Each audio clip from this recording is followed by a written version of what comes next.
Welcome back to A Better Life, and we're going to continue our conversation with Congressman Garrett Graves, our District 6 Congressman here in the Baton Rouge area. And listen, he is right on regarding what is the needs of the 6th District, from water issues, flooding, and taking care of working to get those projects approved that's going to help reduce flooding in Baton Rouge. But Congressman, as I call him, Garrett, what's the number one thing that all the people, if they did not flood or if they flooded, what's the number one thing that they call you and talk to you about? It is about traffic. Traffic. It is about traffic, no doubt. I mean, here it's everybody. It doesn't matter if you're retired. It doesn't matter if you're a high school student or anywhere in between. It affects every single one of us. I keep telling people, if someone's traveling from Los Angeles to Miami, they crossing that bridge, that I-10 bridge right there, that Mississippi Bridge, and the number of 18-wheelers that come through here is unbelievable. It is. So.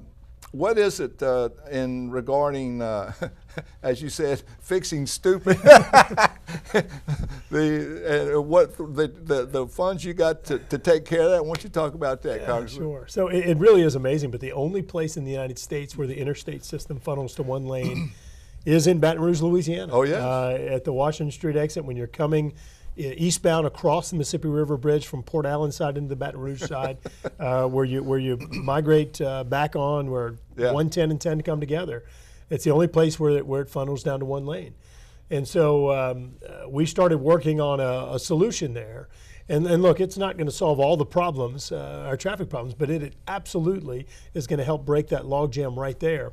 And so we were able to secure the funds through this grant program and got that moving. And, it's been there for 40-something years, and everybody complains about it.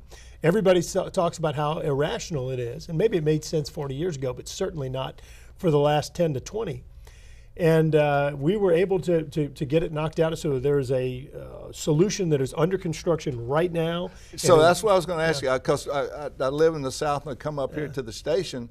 And so that's what that all is all about. I know it is, but that's I want you to tell me. So a quick story. I don't remember the exact percentage, but I think it was about 92% of the people getting off at that Washington Street exit are actually coming south on 110. So they have to cut across 2 or 3 lanes over to the right.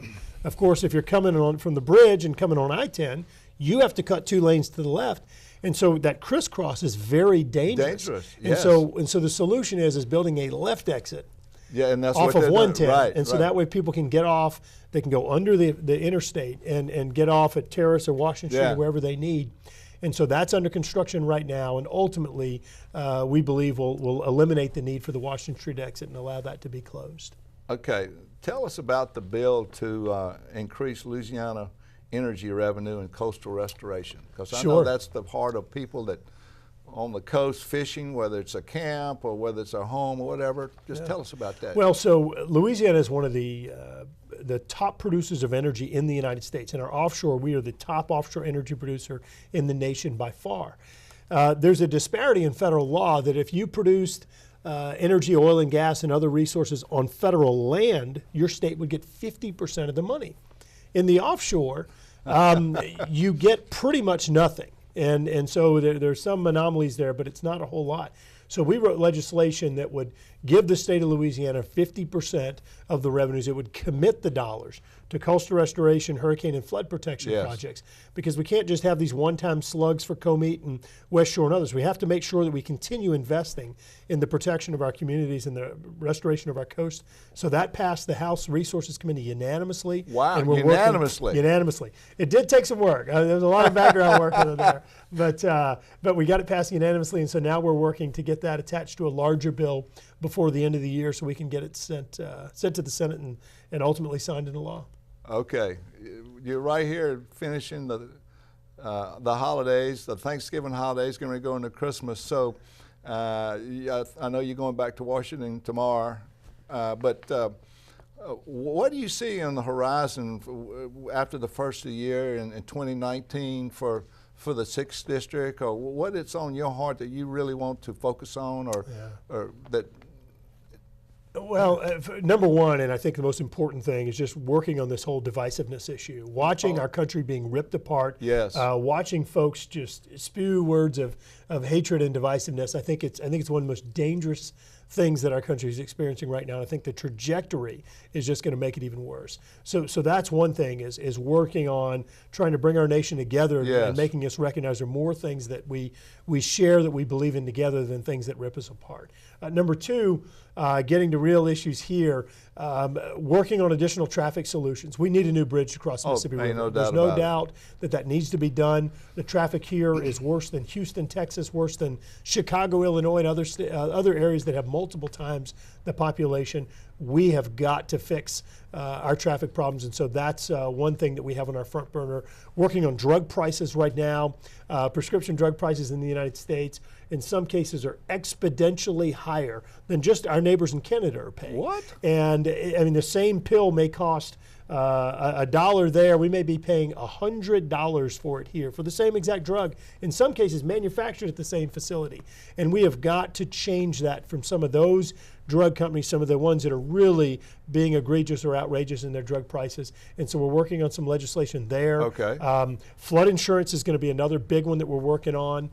So we're going to have our hands full. There's going to be an awful lot of work that needs to be done, bringing down healthcare costs, making sure we're being proactive investments in infrastructure like traffic and flood protection, Yes. getting our flood insurance program reauthorized. We've got some work to do in trying to improve pay for our military and some of the other benefits there. We're making some progress, but have a ways to go. So again, there's going to be a lot going on, but I think the big shift from a Republican leadership to a Democrat leadership is you're going to see some big changes coming out of Washington in the House That's of good. Representatives. Well, good people watching A Better Life, listen, I know Congressman Garrett Graves. He's a dear friend of mine and ours, and we really appreciate what he's doing, fighting for us there in Washington to get the tax dollars that we sent up there for the projects that we need. And Congressman, I really thank you for being here. Thank you. And if you can just put up there if you need to contact him by phone or by his website, there it is right there, garrettgraves.house.gov, and then 442-1731, of course, area code 225. Congressman, thank you for being here, and thank you for serving us so faithfully, and we love you, and keep up the good work. Thank you very much. God bless you. You Thank as you well. for watching A Better Life.